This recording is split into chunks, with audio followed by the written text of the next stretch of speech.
Is this thing on? All right, let's get this show on the road. Okay.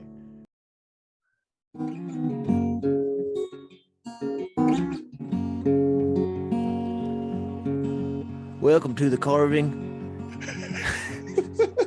The carvingest show you ever knowed. The Coffee and Carving Show. Show where we get together every week and talk about carving and coffee. Welcome.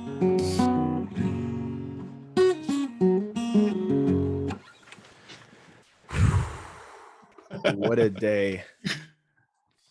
Oh. A clam diver named Juan found an injured turtle. I'm gonna start this right from the beginning. A clam diver named Juan found an injured sea otter and decided to bring him home and nurse it back to health. From the moment the grateful otter was feeling better, it never left Juan's side. It even learned to dig clams.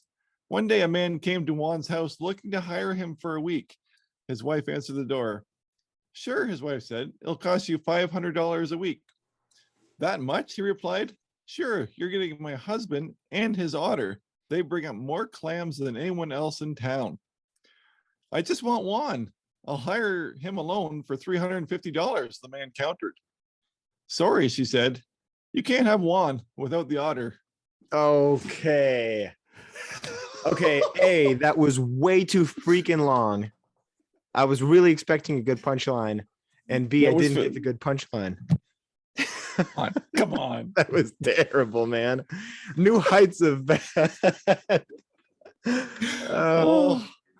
Welcome back, folks. Podcast number 22. The one that almost didn't happen. The only one that almost didn't happen.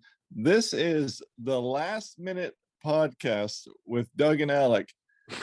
It's later Thursday evening. This show, if all goes well, will be out first thing Friday morning because we care about you. Even though Alec has been on the road all day long, was Grumpelstiltskin to start, and now he's warming up, and we're gonna try and get this show done. So, well, the shop heat was off, and so when I came in like 20 minutes ago, I realized that, and I couldn't get the heater on because it's got this like Bluetooth like lock on it, so I had to fumble around with my phone to get it to turn on. So, in other words, I'm literally heating up right now. I thought you had this fancy dancy Wi-Fi control from anywhere special heater. Yeah, well, it's already failing me, so that's good. All right. Well, anyway, piece of garbage. Coffee time. Coffee is brought to us this week by the great unknown coffee buyers and Damien, Roger, Cheryl, Mark, and Mary Ellen. So thanks, guys, for the coffee this week. And I'm failing you as usual with a tea because it's late on Thursday night. Yeah. What do you got going on? I have a fully caffeinated. You'll never believe this. It's the same coffee I've been drinking for the past like 4 episodes. So nothing too. I'm thinking it's an Allegro. It's no, go ahead. Yeah, that's exactly. Well, no, it's a little bit of Allegro decaf, to be completely honest, and then but mostly the oh goodness, Sabbath Coffee Roasters coffee. So, yep, that's it. Great. So, without further ado, what have you been up to? Because you've obviously been up to something. Oh my goodness, what haven't I been up to is more like it. Well, so let's see, this past Monday, I finally installed that sign, and it was great in that I was very nervous about it because number one, I've never installed a sign before into a concrete building. It's a 1921 concrete building it's been a sauna spa for the majority of its life. For the first 20 years of its life, it was a residential home, and then it lived in the world of sauna and spa. So anyway, I installed the sign with a really helpful guy who ended up being there and having better ideas than I did. He literally screwed the sign into the cement with some nylon spacers. The block, he screwed into the block with Plugs. Yeah, it's pretty cool. So that worked out. And from there, I had to run to give a wood carving talk demo where I tried out my comedy skills. I really gave it Oh, a go. oh no. Oh, I know. Yeah. I was taking notes on my phone, observing my surroundings, observing funny things that were said. And I was literally writing a script for myself for the demo so that when I went up, I would make everyone laugh. And of course, the only one that actually landed was the one that was not written down and totally impromptu. I had to cancel twice in a row, and they read out loud. You know, they have this Roberts whatever they call it, Roberts rule, where they kind of do the club like all in favor, motion to, Yeah. and it lasts, and there's a gavel, and it goes on for an hour. And I'm sitting there listening to this, and they go through the timeline from January till now of everything that's happened each week. And on January 1st, Martha goes through and talks about how she tried to start a new event, but it didn't go through because they made negative money. Anyway, they read Alec Lacasse on January 2nd of 2019. I don't know why they brought this up, was unable to make it because he said he had a sore throat. Somebody murmurs. They go through, they read another thing or two, and then they come back to me again and they say 2020, Alec Lacasse was reinvited to the event, but was unable to make it due to another sort of sickness. And she laughs. And I'm like, was that necessary? And the room exploded. It was like a roar, immediate roar. And I felt so good. I was thinking, this is what it must feel like to be a comedian, to be funny. Yeah. And so that was that. And then from there, I woke up the next morning around 7, and we left for Kentucky to visit my friend Abby. He and I did some work before, and I sold the work, and we were going to split it. When I called him to give him the money I made from our collaboration, he said, "No, man, just come on down. Just use that to get down here." And so I went down, and we pulled up into his driveway and got out of the car. It's beautiful, rolling hills of Kentucky. And he looks at me and he says, "Man, I was thinking maybe we can do a 10 bus, like 10 full-size human bus today." I like how your voice switches to Abby's voice too. That's good. Keep going. I'm like, dude, I'm leaving tomorrow. I'm like leaving. I'm here for one day. And he's like, "Man, I think we can do it. I really think we can do it, man." I'm like, dude, there's no way we're carving 10 full-size bus, realistic bus. Anyway, so he convinces me to do this, and we spend the entire day. The evening I get there, I was thinking we'd sit by the fire, relax, and drink a cup of coffee, talk about life. It was nonstop chainsaw carving until 10:30, 11. Actually, I don't know what time we ended because his house is right on the Central and Eastern Standard Time boundary. So I had no idea. It was a whirlwind for me. I have no idea what time it was when I was there at any given moment. It kept switching over. So I'd go to bed and it'd be like a midnight, and I thought I'd stopped at 11. So, but the point is, we worked our tails off and we managed to only get 8 carvings done. But even then, I was absolutely flabbergasted at how much he was able to do with a chainsaw, roughing the major shapes. And I called you, and I showed you a few of the things we were working on. Like, I think at that point we had done 4, and so we did another 4 the next day. And I'll tell you what, post showering yesterday night, once we finished up, it was the best feeling. I mean, I felt like we had gotten so much done. And on top of that, the camaraderie, the thing about carving is so isolating in some ways. And I think that's what I'm going to do here is bring community to it. But to have somebody else to be there with you and go, "Man, that was really cool what you did there." And then me go like, "Yeah, but you did that with the saw." And then to call you and show you and be like, "Man, that's cool." It's good to have community. So, well, I know it's hard to convey through audio Abby's setup. Yeah. But my goodness, what a paradise for carving, right? Like, it's just gorgeous. Like, he's got everything set up proper. He's got the machinery. He can move the logs. He's got the protection from the elements, and it's cool. Super cool. Yeah. But really is awesome. So no, it was just an inspiring time. And Abby was very generous, and he posted us up and fed us. And he has a little loft up above his shop that we went up into, and he built a new bathroom. He was excited to show me. He said, "Man, I think I'm the only guy who built a bathroom around a Bigfoot carving." You definitely are, Abby. So he built a bathroom. When you walk into the stall part with the toilet, he has hands that he carved that are coming out of the walls at all different angles, reaching for you. So Oh, that's fun. it's really funny. And one of the hands is holding up the toilet paper roll. So Yeah, and that's sure, fantastic. and Yep. there's a giant Bigfoot right in the corner of the room. So he's a really interesting dude. Very awesome. Very kind. So So then you drove, how long of a drive? 8 hours, you say? yeah, Six?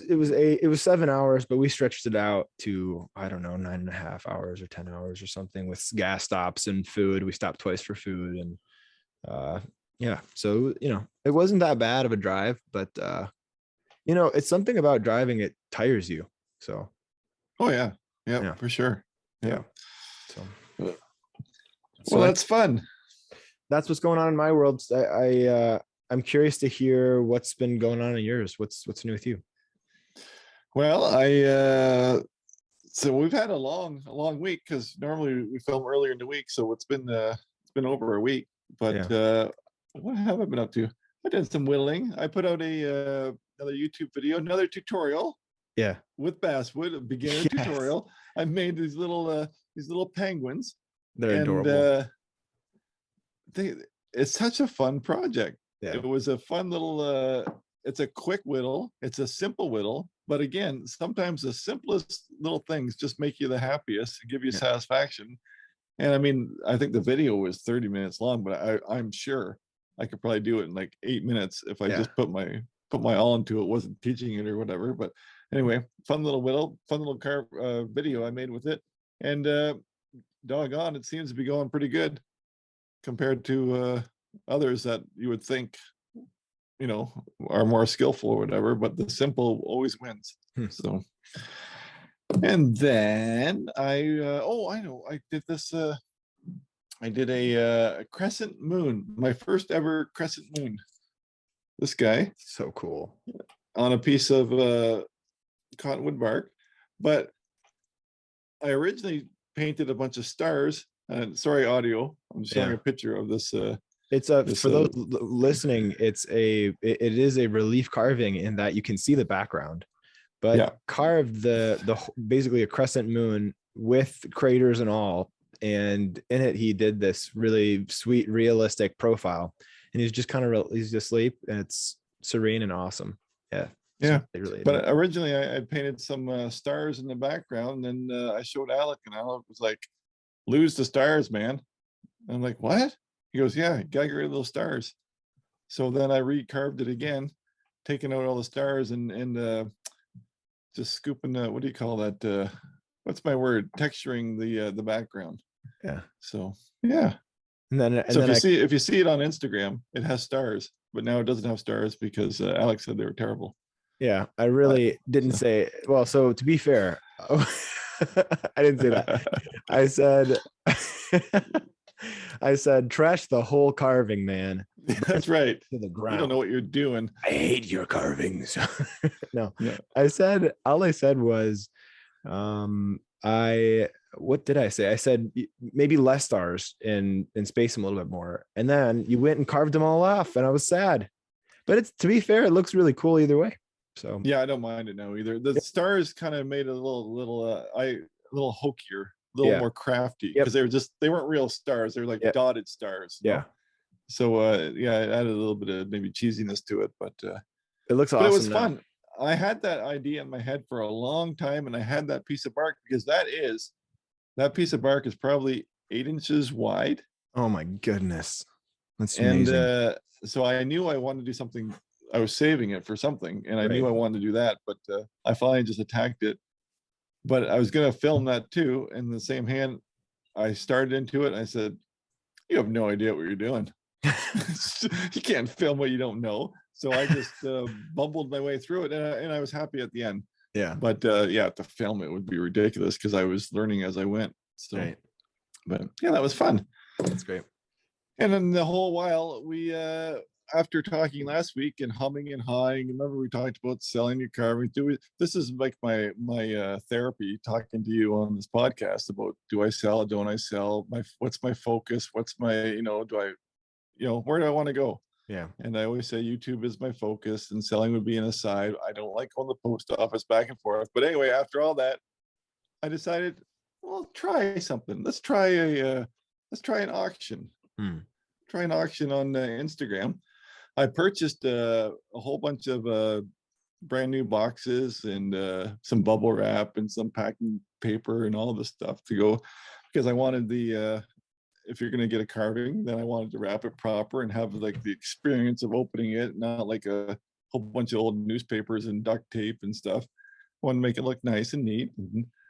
So we bought all that stuff, and I put an auction up on Instagram. Yeah. And started out well enough. And then I think by the time what we're going to talk about happened, I think it was up to about 150 after an hour or two. But somebody came on and said you should. I don't even know the wording of it, but it was basically you should practice what you preach, and you say you should know when you're ready to sell, but you're not ready. Like you're not there. I was like, what? And so then from there, it just became a whole troll session, and then everybody started pitching in and debating if I was ready to sell or not. In my auction on Instagram, it became this debate.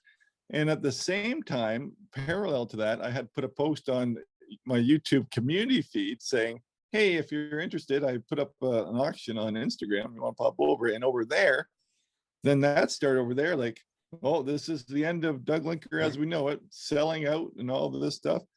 And I'm going, what is happening here after all this time of teaching everybody and making carvings on the side and all this stuff? And then you're starting to judge me for selling. And I didn't.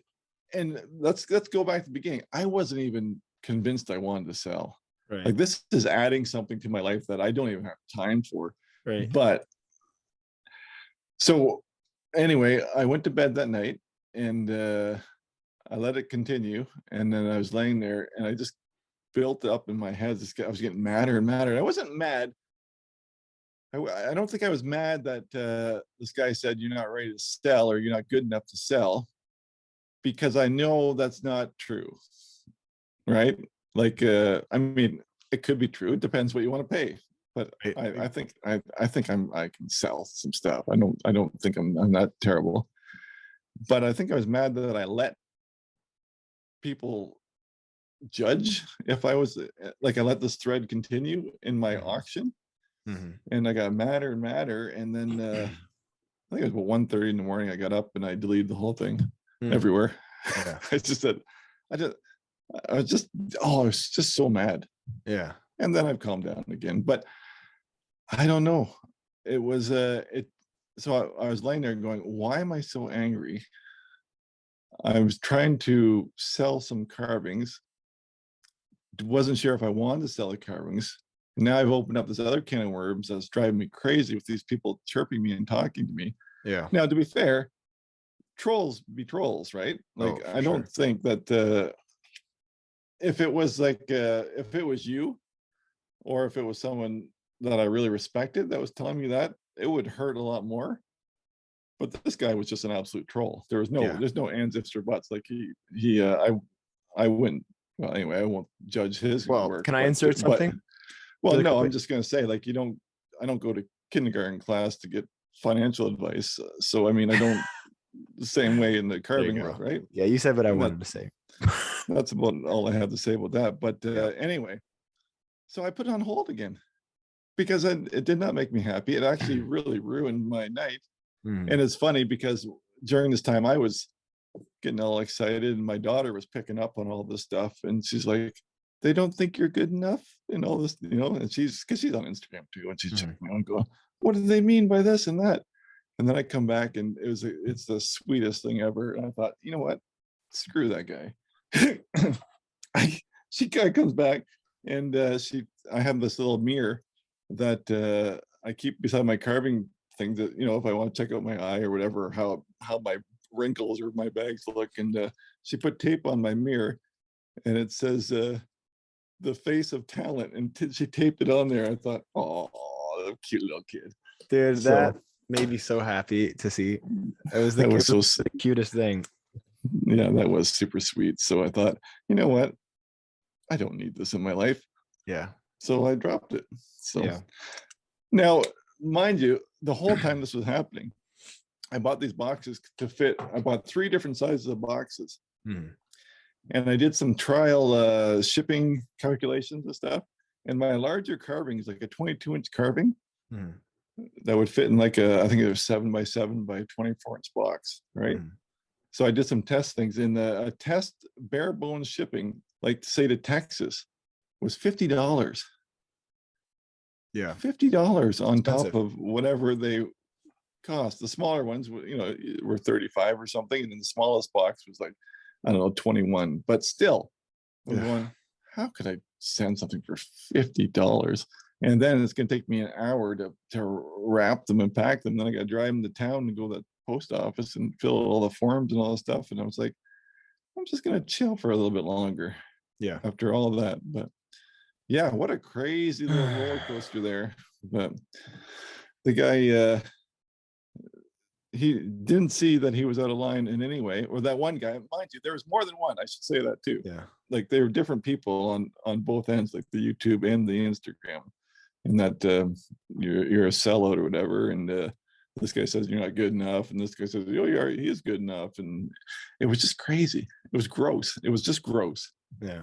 So yeah, I felt bad to whoever put in the high bid, but the auction was only a few hours old, so I don't know that I owe them anything. But if they were the high bid and they want to, if they still want it, I mean, I'll make it right. But I just couldn't. I wouldn't have slept that night. I just went and deleted the whole thing. Yeah. And that was it. And then the next morning, I woke up and said, "Okay, put that out of my mind for now." And then I just came up with the most nonsensical ideas of carvings to come in the future and made lists. And I was like, it just tickled again. Yep. So that's my week. But so that's what I kind of mentioned to you earlier about something to talk about would be like, what controls your happiness, or what makes you happy, or how do you keep yourself happy, or who do you allow to control your happiness? So in the past, like that troll, like YouTube trolls every day. Yeah. Honest to goodness, trolls every single day. I get called every name in the book and I just laugh it off. Instagram, that was a new thing. Yeah. So that someone that already follows you for your work and then starts attacking you. Yeah. Why would you follow? It doesn't make sense. But YouTube, I've learned to deal with them. I don't even blink, delete and block, gone, whatever. Yeah. But in the olden days, though, I would just dwell. I'd say, "Oh, you suck," get all mad, right? Just fuming. And I type out, and all they want is you to respond. Yep. And have this debate. So the deleting them is the proper thing to do. But it was new on Instagram. So I was saying in the past, I would let that, like, I'm not making YouTube videos no more. And so in a sense, he may think, well, he's not selling now, I win. But no, I wasn't even, he had no control over that. But like I said, the next day, I just said, okay, I'm gonna put that behind me, move forward. And I was happy in by coffee break in the morning, thinking of just nonsense ideas. And I showed you one before, and we can't talk about it because I want to try and make it happen. But it's just so silly; it makes me laugh. And so that kind of thing. Like the bottom line is you are in control of how you feel or what you give your mind over to. Yeah. So if you give your mind over negativity, then you're just going to become a bitter person or a jealous person. That's another thing. Jealousy really does factor in a lot. Yep. Anytime that I've really followed somebody down that was being negative to me, it's like, well, they really have nothing in their life. Yeah. Right. So that it probably is a jealousy issue, and just mean spirited, right? Yeah, that was my thought. And I showed someone who was near me, I don't remember who, a friend who's near me, this whole thread, and he was like, dude, that guy's definitely jealous. of Doug. And so I said, you don't know the half of it. I clicked on the guy's profile and I started sending him pictures of the carvings, and he was like, oh my gosh, that's hilarious. Like, I don't want to try the guy too much, but it's like you should have some ground. Point being, you should have some to speak into someone's life, at least have experience in that thing. Yeah, that's the bottom line. Yeah, I'm not going to knock his carving ability or whatever, because hey, we all began somewhere. Right. But if you're going to criticize with some authority, you better have some experience to back it up, right? No kidding. So, it really pissed me off. But again, we're really harping on that one guy, but there was others. And right. But again, I don't care now. Right. At the time, I was mad as a hatter, but right. I'm good. I'm good. And to be fair, people bid it up. Yeah. Like, I would have been tickled to sell it for what it was at after a couple hours, and it's going to go up the next day even. So yeah, I still had like 18 hours left in the auction. So well, anyway, the platform might not be ideal. I think no, it wasn't. Can comment and make all these. Yeah. Yeah.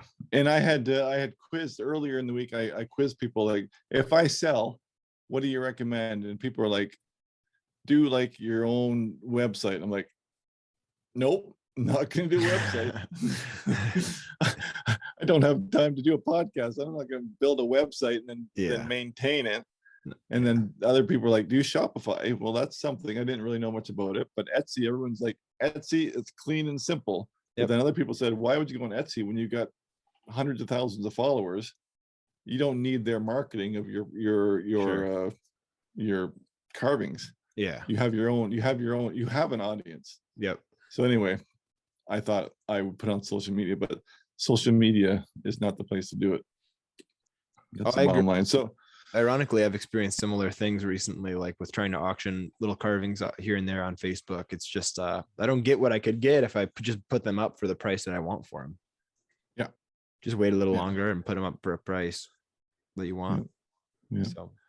So in your world, what are some pitfalls that might bring you down or let people control how you feel, or how do you get out of it? Or is there anything that you want to speak to? Or well, when you told me that, it reminded me of the countless experiences I've had with people. At one point, this car salesman lady was buying a carving for her husband, and she got me on the phone. And I think the part that irked me most was she was like a pastor's wife, and she was telling me, well, how much do you charge for Jesus? And I said, well, it's so and so amount. She says, well, you don't really need to get that, do you? And I said, that's what I get. I was 16, I mean, that's my only job. And so that's what I did. And I regularly sold them for that much. And so she said, well, that's just isn't this kind of a fun thing for you though? Like, wouldn't you just do it anyway? And I said, yeah, that's true. She says, okay, well then would you be willing to go? And I just, I just was like, couldn't believe that the audacity of someone to try and chew me down in a way of saying, well, you enjoy it though, don't you? So it's not work, and you shouldn't really charge for it then, right? Like that much. And it's just like, yeah. Well, isn't that the whole goal in life? When I call you or talk to you today, time, and you're just sitting there carving away, I go, I want your life. Yeah. Like, you make the life you choose. Yeah. Right. And that gives you happiness. And I would love to work towards that. Yeah. So why can't your job be fun? Yeah. Well, people are, why you hit it, they're jealous, and B, when people are offended, I've noticed a lot of times it's because they want what it is that you're selling and they can't afford it. And they feel offended that you would put a paywall behind something that they want, and that you would think so highly of them that they couldn't afford it. It's an ego issue a lot of times.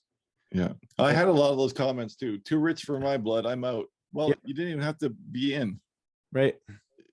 You don't have to be in. Yeah. Like, why even put that? Why make the comment? Put that out there? Yeah. No, people do that a lot. And the reality is, there are two points here that I try to think about, and it's easier said than done. And I get furious constantly by people poking at me about the quality of something, or needing to put more work out, or why don't you do more of this sort of thing, or larger pieces or whatever.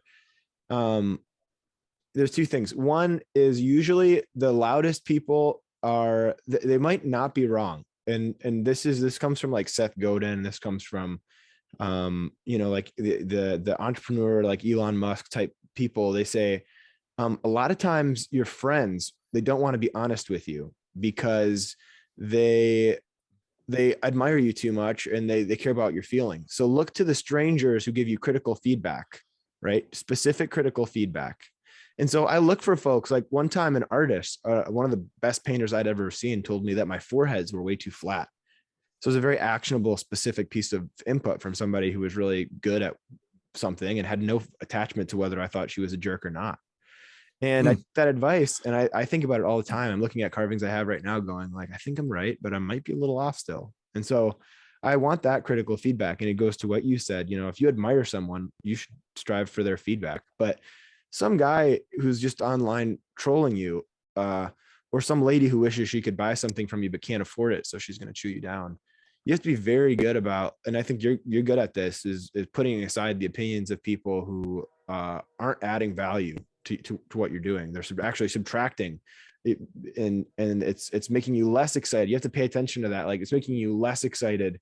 If it's making you that, then you shouldn't listen to them. It should motivate you to be better. And yeah, so for me, it's like finding the right people to listen to and striving to be better, of course. But yeah, if that, in that striving to be better, you're losing the joy of the craft, Oh yeah, it's just not worth it, man.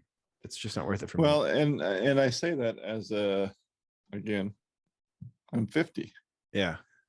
25-year-old Doug would be throwing down. So Yeah. this is maybe a little maturity that I can see things for what they are now. Yeah. But even when things change at work, like even shockingly, you're like, oh, there's no way we're doing that, But then 2 days later, it's all fine, just chill, chill, just relax and go with the flow. But but how do you, I guess the thing is, like, a friend of mine brought this up recently. I think it's great. It's like the difference between happiness and joy. Like, how do you define happiness for yourself?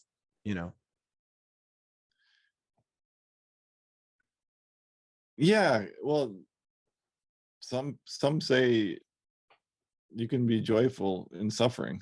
Yeah. So let's dwell on happiness. Right. Happiness to me is when I'm doing something. Yeah. I forget to eat. Yep. I don't want to stop. Right. I look at the clock. It's 2:00 in the morning. Yeah. I'm in the zone where I want to be, obviously. Yeah. Right. That everything else is unimportant. Yeah. I've got my ABBA radio going. Yeah. Life is good, right? Yeah. So I don't know what happy. See, I always and trying to get out of it, and we always revert to it, even when we talk. You always revert to negative. Yeah. You always talk about the negative. You never talk about the happiness. But the bottom line is, we work with our hands. We're blessed. We have hands. Yes. Yeah. Maybe a little bit of skill on my end. Yeah. And with you, but we have a craft. Yeah. And I've always said, well, I won't say who I say these things to, but I couldn't imagine not creating something, making something. Like, you want to talk about unhappiness? Put me at a desk for a day. Give me a piece of paper and a form, and I'll lose my mind. Yeah. So happiness is doing what I want to do and what I feel comfortable doing. Yeah. And that's another thing too, feeling comfortable in what you're doing. I can challenge myself, but I don't want to put myself in a place I don't want to be. Like, for instance, probably in the last 2 weeks, probably 3 or 4 different places have asked me to come and teach a class. Yeah. Right? Yeah. So I'm talking to you. Maybe there'll be 1,000 people watching. I'll make a video, maybe 20 or 30,000. You put me in front of 10 people. Yeah. I'll be puking in the bathroom with nervous stomach. Or if that's on my calendar to come, that is all I'm going to think about until that has come and gone and I can knock it off the calendar, because I'm I'm a solo guy. Like I Yeah. cannot, I'm not a up front. I'm totally behind the scenes, Yep. and never, I don't humbleness. This guy was saying that you say you're humble. I don't say I'm humble. I Yeah. try to be humble. I would Right. never tell you I'm humble. Right. But that said, I will say I don't have an ego that you need to know my name. Right. Some guys on YouTube just want to be known. Like, I want to be popular and I want to be known. I don't care. I'm just whittling in my carving room, and you know what? Still gonna die? Yeah. Yeah. Well, let me clarify for everyone. The comment, one of the original comment that started this out, the guy said, "You talk about being humble enough to know when it's time to sell." And so that's what he's speaking to is and the arrogance of someone to insinuate that you're not humble by virtue. I mean, I don't even think it's worth giving the guy airtime, to be honest. No, Like, no, he's no, no. not worthy of it. He's not even worthy of the He's airtime. probably listening to this, just tickled pink. But Yeah, it's seriously not worth the time of day. I think it's not. That's like a non-subject. But you know, the thing for me about joy and happiness, those two things, is like, it's like the difference between like love and like and attraction. It's like love is attraction is something that you feel for someone because they did something nice for you. It's very reactive. I feel attracted to someone because they smiled at me, and when I saw them at the grocery store and they were a stranger, and man, I'm attracted to that personality, that their first reaction is to smile at me. But you know, and I could go on and explain, you know, like, you know, attraction is seeing somebody who's attractive and saying, wow, I love the way that person looks, man. They've got such a wonderful appearance. But then there's love, which is this decision in many cases to do something, like you said, that opposes the situation. Like, it's kind of it's more action oriented. It's like, I'm going to do this in spite of the situation. So it's like, sometimes love looks like not being attracted to someone, you know, right? Because yes. because of the boundary. Well, as a parent who goes to work and comes home and argues with their teenager, Yep. it's like, I'm still gonna go to work tomorrow. Yeah. I'm still gonna pay the bills. Yeah.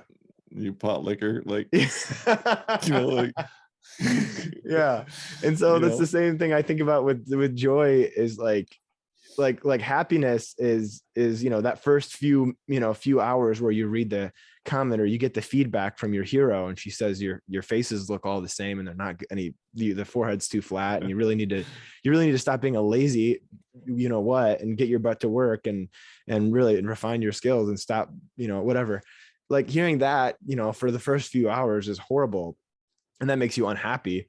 But then I think there's joy found in that next day when you wake up and you realize, you know what, that didn't hurt me. I'm fine. I'm still here. Everything's okay. I can take some of that and get some value from that, but then I can throw away the rest. I can eat the meat and spit out the bones. So I feel like joy is this like evenness in regardless of the circumstance, like a very even response. So can you imagine if everybody was the same? Yeah. Like, that would just be the worst. Right? Yeah. Like, who's gonna balance the budget? Because us, the ADHD guys, that's not our thing. No way. So yeah. No, man, I'm late on everything all the time. It's the worst. I know. So anyway, I didn't want it to be negative. I wanted to like what controls your happiness, or the bottom line is you control your happiness, right? And you choose who you listen to and who you don't. Now the same thing goes for if you don't want. So I was going today, our pal Foresty Forest has a secondary channel called Moresty Forest, where he just throws random stuff on. And ironically, his video today was addressing criticism, because people are criticizing his channel. And I wrote a little comment, and actually it's becoming a well-liked comment. It's got, I don't know, last time I looked, it had like 300 likes on my comment. And it's basically, you do you, don't let others dictate your life, because then you'll start forgetting why you started doing what you love to do. And And right away, a troll came in, Oh, and she says, "Yeah, well, he's a YouTuber. That's what he's there for. Otherwise, he wouldn't film everything he does." I said, "No, you missed the point." I said, "We're not dancing monkeys that you yeah. tell what to do, Yep. and we do it. Yep. You still stay true to yourself first." Yeah. I said, "You don't give the squeaky wheel of grease on YouTube ever." So Yeah. anyway, it was kind of fun. I'm looking forward to following that little thread. Yeah. See where it goes, but I probably won't comment again. But yeah, so it happens to everybody, even Foresty Forest. So Oh dear. Oh dear. well, let's put a pin in that one, and I'm going to take over. Well, you're going to introduce, and I'll take over from there.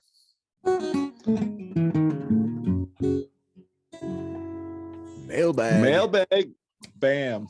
That's it. That was it. The one.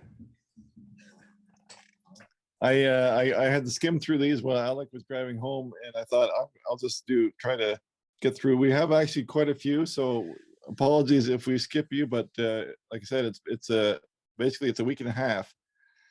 So if you have questions and comments, be sure to send them to coffeeandcarvingshow@gmail.com, because we'll be recording sooner than later for the next one. So we need some more input. A spider just ran across the desk. But anyway, Damien says, I just had to say this one because this is so good, right up our alley here. You talked about your heater not working in one of our shows there, and he said, something. Is it just perpetually not working? Yeah, it sounds like it. Well, you had to replace it too. So what he says, his suggestion to you was that well, when you're cold, just go stand in the corner, because in the corner it's always 90 degrees. I love that one so much. Damien, that was worth a laugh. That was good. But John says, Doug and Alexander, has anyone compared you two to Andy Taylor and Barney Fife? Do you know who that is? I've heard of Barney Fife. I have no idea who Andy Taylor is. I think it's the Andy Griffith Show. Oh. Barney Fife was what was his name on Three's Company? This is so out of your league. It's just so 20 years ago. So old. So anyway, he's carved a little bit. 20 years ago. Yeah. He has a question though, and I like this question, and I'll tell you why after. But he says, I've carved a little bit starting out, but I live in a small house with a wife and toddler. Wood chips tend to wander, and even though I clean up good, there's still a chance our little guy could pop a chip in his mouth. Do either of you have trouble tracking wood shavings around? And if so, how do you control your mess? Yours truly, French Canadian Mainer, John. Do you have trouble tracking chips around? No, I have a shop separate from my house. So yeah. So what I was going to say was I do, and I always told, I think we've mentioned this many times, but I always say my carving is not done until I've cleaned up my mess. Right. That said, shoes are the ticket. Yeah. Sock feet will pick up if you're carving basswood, especially. I'll carry basswood chips right across the whole house and drop them somewhere else without even knowing it. Yep. So if you wear shoes when you're carving, that will, and give yourself a good shake. But I mean that really, to me, that really brings down the shovels, the chips traveling. Yeah, that's a great answer. But what I was going to say before is, and I've heard this from other people, is my wife won't I like that because he cares about his kid. Fair play, right? Other people say, my wife won't let me carve at the kitchen table. And to that, I say, well, your wife doesn't love you. What kind of a wife won't let you do your own favorite little hobby, even if it's a small apartment? Yeah. What a nasty woman. Right? Seriously, if you clean up your own mess and you enjoy doing something. Yeah, but does he clean his own mess up is the question. Well, of course, that's the question. But if you do everything probably where right, her angle is. If you do everything right on your end, then yeah. Who knows, man? So that was too much, maybe too much, but I don't know. Education. Oh yes, Tim wants to know. You talked about bringing in. What's your little helper's name? Sam. Sam, little Sam. You bring Sam under your wing, and he watches you and learns from you. And Tim here says, in the UK, they've wiped out all the tech classes in the high school, and they know it's important. It's not strictly carving, but it's all about being able to make stuff. What are your views on wiping out tech classes in high school education? Bad idea. Yeah, we haven't here, so I can't speak on it. We still have shop classes and woodworking classes and all that stuff, but you guys would. And they do still in like a lot of Europe, most of Europe. Actually, in Europe, they're very much pushing people towards skilled trades, and so they've got kids by the time they're 16 already decided on their career and working toward that, gaining college credits. I was telling someone today, and you wouldn't get away with it today. Yeah. But when I was growing up, like when I was 16, I was done school. I was groomed to be a carpenter. Yep. I worked in construction 14, 15, 16. Yep. And you basically were encouraged. If you're not going to university, grade 10 is all you need. Yeah. Start now. All apprenticeships started at grade 10. Yep. Now they think you have to have a university to paint a house, but unheard of here. I mean, unheard of. Like, I'm such a freak of nature. The fact that I've done something for this long and been only doing that for this long, it's like, and it's very common probably it's a lot more common where you are, I'm sure, and definitely more common in Europe for people to know where they're headed earlier on in life. So yeah, I think it's unfortunate that they're not exposed. I mean, the whole purpose of education is to expose people to different ways of living and to get, well, of course, to get an education, of course, but they're missing a big part of education by not teaching people how things are done in terms of building and putting together things. You know, this idea that that's somehow menial stuff and shouldn't be looked after, you know, by people who are educated. It's silly. So yeah. We got a lot of real nice emails of just, you know, people building us up, and that's great. And I'm trying to hit the questions today, but right. Where are we going here? Find the second time. Oh, okay. Here's one. I love the show. This is from Austin. Austin says, I love the show. Just about every morning I get up an hour before my wife and kids and put on coffee and carve for a bit. Great way to start my day. Most times I listen to the show. It's the perfect balance of tips and nonsense. Sums it up perfect. Yeah, baby. Few tips, mostly nonsense. And nonsense. Yep. That's the way I go through life, with tips and nonsense. Yep. Useful to my carving journey, but not distracting while carving. Almost through round 2 of the episodes as a beginner, I find the second time through, I pick up a tidbit here and there that I didn't hear the first time. That's great.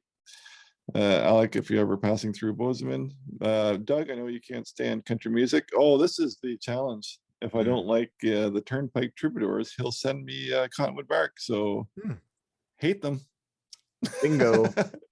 Hate them. Well, I do too as well. And so if you'd like to send me some Cottonwood Bark, or anyone else who wants to make that bargain for me.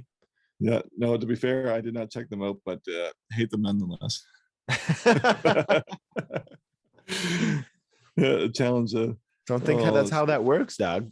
Yeah, no, that's not how it worked. But anyways, fun. Go Bengals. This is totally out of my wheelhouse, but I'll read it for you. Enjoyed episode 21 a lot. You guys are still keeping it fresh. Doug and those Dick Tracy. Oh, I'm with Doug on those Dick Tracy watches.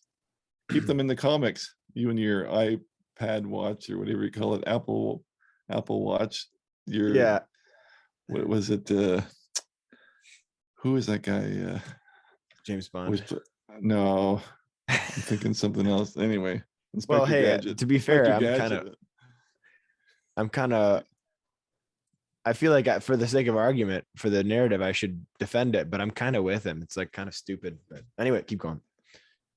But I still have it, so I like it. Woo!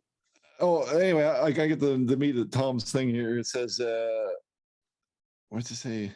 I couldn't believe there was not one comment or email about the coincidence between Alex Bengal cane topper commission and the team's improbable yet incredible appearance in the NFL's championship game.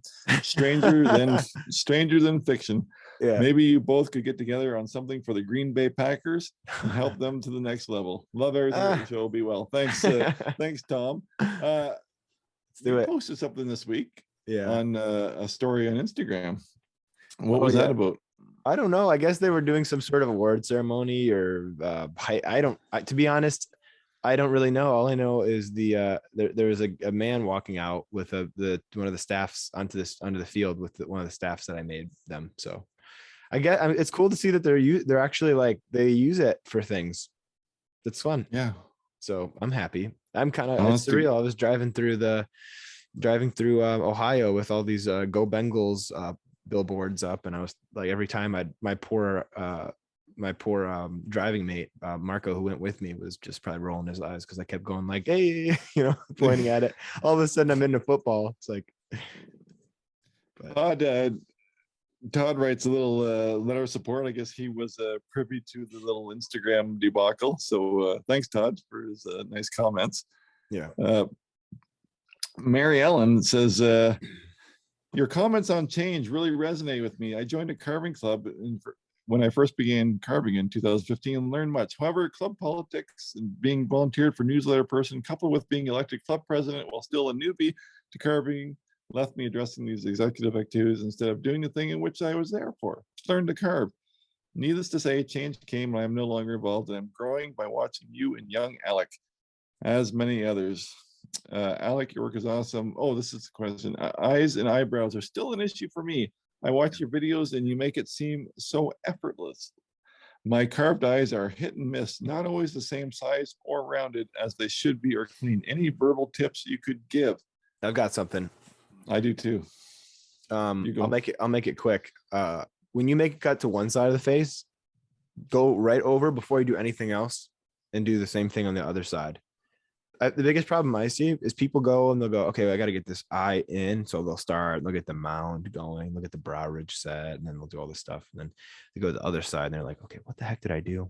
What did I do before to get? It's like, well, how are you supposed to remember? Like 8 cuts later or 12 cuts, 100 cuts later? I can't remember that. So the easy way to get around it is just to take whatever you do to one side immediately right away over to the other side. It's a habit for me now. So. Yeah. Another piece of advice that I don't follow, but I can see I should follow, but I don't. But I've heard it said so many times, it makes sense. But they always say when you're marking your eyes out, do the left-hand side. If you're right-handed, do the left-hand eye, because you can copy with the right eye easier with your right hand than you can the left. Interesting. So even just drawing them on, draw the left one, because you can copy the right one with your proper hand. Yeah, I can see that. You see that? Yeah. So there you go. Bill wants to know, Eastern cottonwood bark carved the same as Western cottonwood bark. This is all you. Yeah, pretty similar. Not much different. I mean, the Eastern stuff seems to be a little bit, I don't know why on the whole it seems a little softer, and then it's brighter orange. So that's all. Yeah. The wood that I carved the crescent moon in, I've never carved in a harder cottonwood bark. Yeah, it sits lower. When it sits lower on the tree, it gets harder. It collects all the whatever you call it, the sap or resin or whatever and I suppose being the bigger piece, it would have been the bottom too, right? Yep. But it was fantastic. Like, it really held the details so much better. Yeah. Who we got here? Lana wants to know, she hasn't heard us talk about cedar. If I missed it, sorry, but looking forward to digging into it. Any advice about cedar? Well, I laugh and I got excited there because I just I carved 8 cedar busts today, this past 2 days, and it's the best. I mean, it's awesome. Red cedar is so good. Yeah, it's awesome. That's all I can say. You got to try it. It's not incredibly directional. It is more directional than basswood, and definitely more directional than cottonwood bark. but it's awesome. The color, you can't get that red color, that Western aromatic red cedar, or just aromatic cedar in general is the best if you can get it. The white stuff is fine to carve. It's even more directional and grainy, but it's still good. I mean, yeah, if you can get some white cedar, some red cedar. When you showed me what you're carving this week, I have never seen cedar like that in person in my life. That Yeah. was brilliant red inside of that cedar. It's so cool. Like our cedar here is brown. It's deck planks. That's what it's no, us too. You know, us too. Yeah. One of my more popular videos, and one of the ones I'm most embarrassed about, but people still watch it, is me carving. I stole a little piece of cedar from Sean James when we built a longhouse up at his property, and I took a little stick of cedar from his place and I carved it, and I found it to be stringy, rather stringy. But again, that white stuff. Yeah, if you went to Home Depot and bought like a deck board, I don't know how great that would be to that stuff. A lot of it has to do with I think it has to do with the way, how quickly it grows. If it grows quickly, the soft and hard patterns are more, there's a bigger difference between the soft growth rings and the hard growth rings. And anyway, but I think if you can get your hands on that red cedar, a word of caution, do it in a well ventilated area, because if you're doing any sanding or really much of anything with it, because I won't carve much of it indoors with power tools. So really, yeah, it gives you problems. There's lots of oils in the cedar, and they can irritate your airways. So you want to hear a funny story? Yeah. So way back early bushcraft days, I was way up north, and I was camped on an island. Yeah. And I did my first friction fire, bow drill fire, with cedar. And then I also carved a kuksa, a cup, out of the same cedar, and I carved a spoon out of the same cedar. So it was like a three in one piece of wood. Yeah. And I made a coffee and put it in the cedar cup. Yeah. And stirred it with my cedar spoon, and it tasted so awful. Really? You're saying don't even inhale it. I'm saying I'm drinking it, and it was the most. Of course, wow. Of course it was, right? Of course. Oh, it was. no, I would not have guessed. They lined cedar chest to keep the bugs out, and I'm sitting there drinking coffee out of the cedar poison cup. But that was horrible. Josiah says, I really enjoy carving, and I've been using Doug's channel, Mike Shipley books, Gene Messer, Kevin Coates, etc. By the way, Mike Shipley books, great books. Kind of not your typical easy starter, but still a starter level book, and great projects in there. Gene Messer, Kevin Coates, etc. And I have been focusing on small caricatures. I've been at it for about a year, and now I feel like I'm stuck in a rut. I see really small improvements, but feel like I'm continuing to make the same old mistakes. My carvings aren't clean with detail, and I haven't been able to take them to what I consider the next level. Any advice on how to keep growing, or what I can do to keep improving and not get discouraged? When do you know if it's time to hang it up or try something new? What are some things you both have found helpful? Thank you both for what you do, and etc. But the question is, like, it sounds like he's not even sure if he wants to keep going. He's discouraged. Yeah. So I'll go first, but you think about it, because my answer is going to be weak. One thing early on, I found that I was too stubborn to follow people's plans. Mm-hmm. So every block of wood, I would just start and I would wing it. Everything I do would be just winging it, just like, okay, well, beard eyes, just carve. Yeah.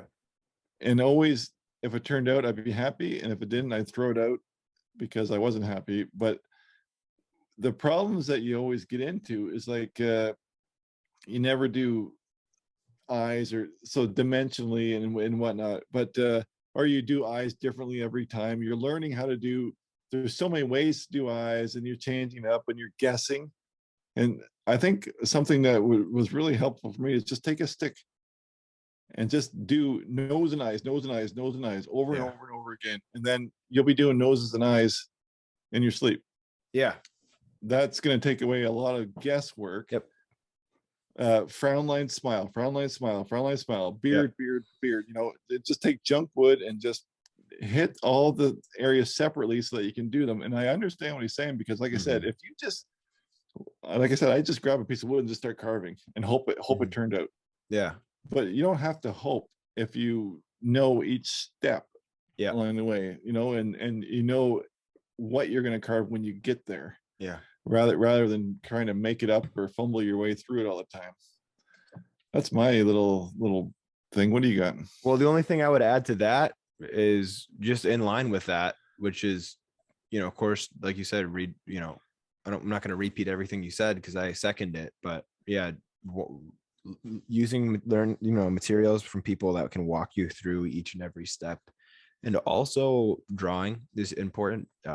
I don't really draw all that often, so I'm not saying I'm not saying they have to become like a two-dimensional artist, but even folks who don't know how to draw and who are good at carving, like myself, the bare bones sketches, sometimes a loose sketch, I'll go with that for sure. Can really help you get a feel for the boundaries of your lines, and so yeah, that's the only thing I would add. But no, everything you said is right on. Something I talked about in the penguin video too is like you can always make things smaller, but you can never make a beak bigger. You can't make an arm fatter. Yeah. So start bigger and work your way down, because you see some guys with like little spaghetti arms that are crooked in their pockets or something. But just start bigger and don't take your time. That's the bottom line. Yeah. Jared would like to give us some bark as well, cottonwood bark. So again, we've had a few of these people offering bark, and we certainly do appreciate it, but we are in no position to ask anybody to send us bark, and especially knowing the prices of shipping and that. But we appreciate the offers, but I could never ask anyone to send me bark. Yeah. That's of course we do appreciate it. And our last one here is very exciting. How excited were you when you read this video or this email from Pierre Cardin? Read it. Did you read it? I don't know. We are an Italian premium clothing brand, which is named after the famous Italian fashion designer Pierre Cardin. We produce high quality luxury designer clothes for women and youth. Anyway, blah, blah, blah. They're offering us $2,500 to advertise on our podcast. Women and children's clothing. Pierre Cardin is a very well-known fashion brand. Really? Oh yeah, very well known. Huh. Is that real? No way in the world it's real. Yeah. It's just not a chance. But it was in our email left in the primary email. Dude, if I have to wear women's clothing for $2,500, no, it's not women, it's men too. But okay. We would love for you to help us out promote our new collection and get a payout of $2,500 to your bank account or PayPal wallet. Nope, they're not. Nope, that's not real. Man, I don't know. Send them my social at least at a minimum, just to make sure.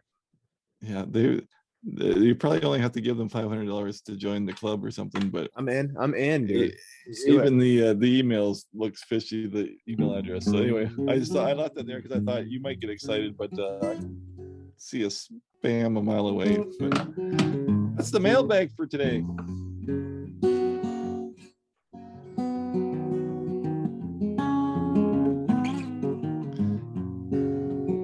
Alec is playing us in, but this is the gamble to see which one he's going to say we're going to do next, because the last 3 weeks he's done the last one first and the first last.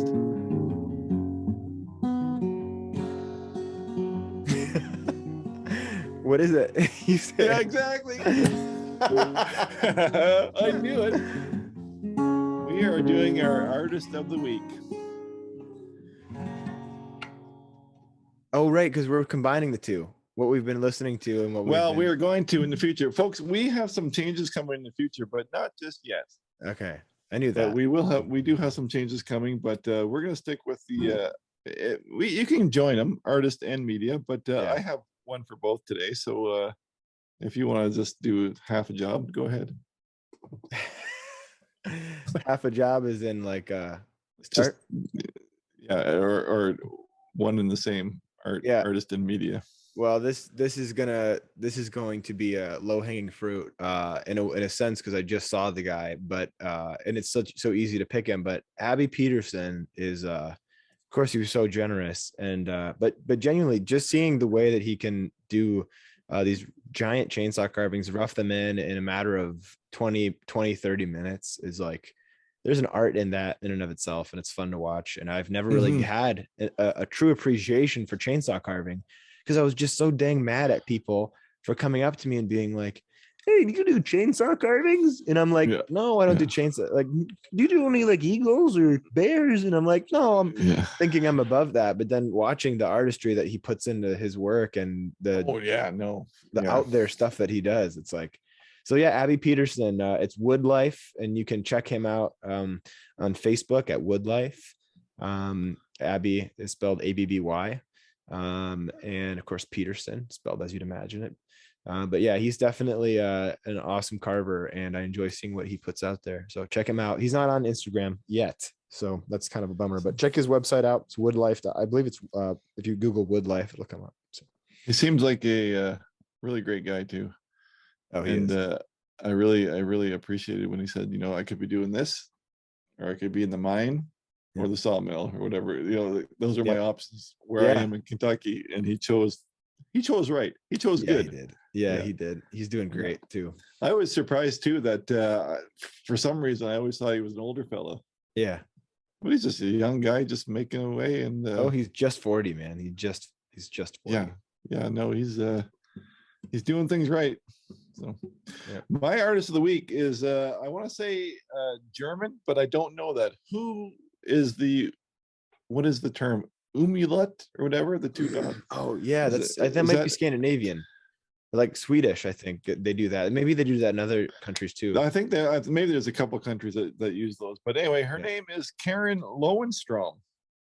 And she's a Oh, that woodcarver almost sounds, yeah, could be Swedish. woodcarver on Instagram, and really unique, like unique, different. Like I can say nothing but just go check it out, because she has in a different style. But what I kind of like about the quirky Russian marionette carvers, she has that in her own style, like just, I won't say strange, but just different Right. carvings, and they're really neat. So Karen Lowenstrom and Instagram. So Yeah. I've been following her for a while, and she comes up with some really neat stuff. Oh, yeah. So, and on the media front, I'll take over the. If anybody follows Canada, you know, it's just chaos right now everywhere with all the protests and whatnot. And I won't share my opinion. Go truckers. But that ends it, folks. that ends the whole. But just kidding. For some reason, I keep watching the news and the prime minister arguing with the conservatives and back and forth, and it's just been chaos. But always popping up in the side there is Jordan Peterson. Oh, yeah. So I went on a Jordan Peterson, just a deep dive into Jordan Peterson, and what intellect! Like, he is an amazing speaker. He tells the truth. His put downs are so clean and pure, you can do nothing but just sit there and go, like, they've got you. You can't even argue with him. He's so smart, and the way he presents himself, and the common sense of everything that he says. He made me a fan, like, in 5 videos. Just, I mean, do you know Jordan Peterson? Oh, yeah, absolutely. Oh yeah. No, I just loved listening to him, and he was great. So mine is not quite as intellectual, but it's Marty Robbins. We listened to him on the way up. He is a songwriter who kind of fits in. Maybe he fits in the country realm. He kind of does this country western kind of a songwriting style. But I realized he is probably one of the influences of one of my childhood favorite singer-songwriters who you and I have talked about, Gordon Lightfoot. I hear so much of Marty in Gordon, and I never realized that he was kind of doing an imitation of other people And I believe, at least, maybe I'm wrong, but I believe Marty's a part of that. And he's a fantastic writer. And well, or assuming that he writes a lot of the songs he plays, but a fantastic singer nonetheless, and a performer. So Marty Robbins, and a guy from the past, blast from the past, but worth checking out. Well, that's fun. Well, folks, it is one late night on Thursday. So if you're listening this Friday morning, we'll be two tired boys over here, but I hope you enjoy the podcast, and we'll be sure to come back next week for episode number 23. Thanks for listening, everybody. Take your vitamins, folks. There you go.